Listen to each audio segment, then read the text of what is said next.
Yo, what's up mga paps? Nandito na naman ang inyong papsi. Kamusta kayo dyan? May babahagi na naman ako sa inyo. May ginawa ako kasi wala akong magawa kanina. Ganun talaga pag wala kang magawa, may nagagawa ka. What? Voice over flowers muna tayo ngayon mga paps kasi may nag-change so dito sa malapit. So ito nga yung papakita ko sa inyo na ginawa ko. Gumawa ako ng moving cage ng ating trio tagapayo, Rhode Island Red na breeder natin. So ayan mga paps, kung makikita ninyo, nakita nyo na. Ayan, may sukat yan mga paps na 3 feet by 6 feet. Yan. So mga tagpi-tagpi lang na kung ano-ano yan para mabuo lang natin. Dahil nga wala akong magawa kanina, ginawa kong libangan.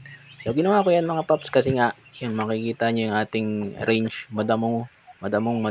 So tamad nang mag-pre-range yung ating mga manok. Kaya iuobligahin natin silang magdamo. Huwag mong subukan. Masisira ang buhay mo. Siguro ang thinking ng mga manok mga paps binabahog ko naman sila bakit pa sila kakain ng damo, di ba? Kaya nasanay na. Kaya dumam muna dito sa range natin. Yung pinto nito mga paps ay tinakip ko lang muna yung pinto ng rep kasi hindi ko natapos kanina at nag-iisip kasi ako ng medyo lightweight na pinto. Kaya yan muna, pinantakip ko muna para masimula ko na yung mailagay sila dyan. So yan, trio nating Rhode Island Red. So pagtatrabahuhin naman natin sila, puro sila kain Ayan, magkamas kayo dyan.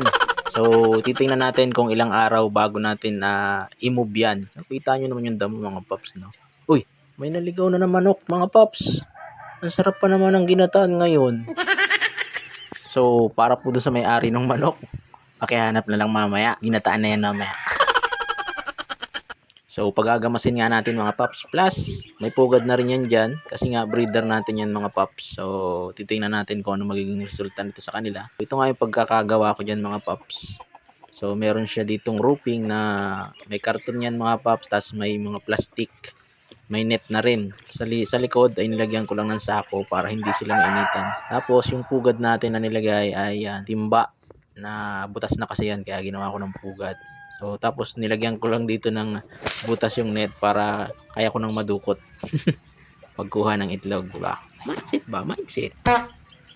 Ang framing nito mga paps ay yung mga naka-stack ko dito na kabilya na 8mm. So hindi naman siya kabigatan nung nabuo. Kala ko nga mabigat pero kayang-kaya naman kasi hindi ko naman ito bubuhatin mga paps. Ihilahin lang natin to paglilipat na natin. Yung spacing naman natin mga paps dahil tatlo lang to, siguro goods na yan. Itong mga RIR natin to mga paps, dati itong naka-breeder cage, ano lang talaga to, nilalagyan ko lang ng buhangin yung flooring nila.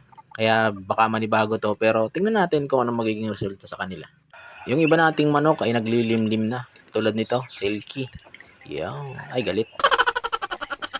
Meron rin tayong native, kasabay rin na naglimlim ng silky. Hindi ko na alam kung ano ang nito tatay nito malandi kasi yan Breeding season kasi mga paps, kaya yan, meron din tayong bantam na naglilimlim. At yan ang 3 minuto mula sa magsasakang mataba. Goodbye.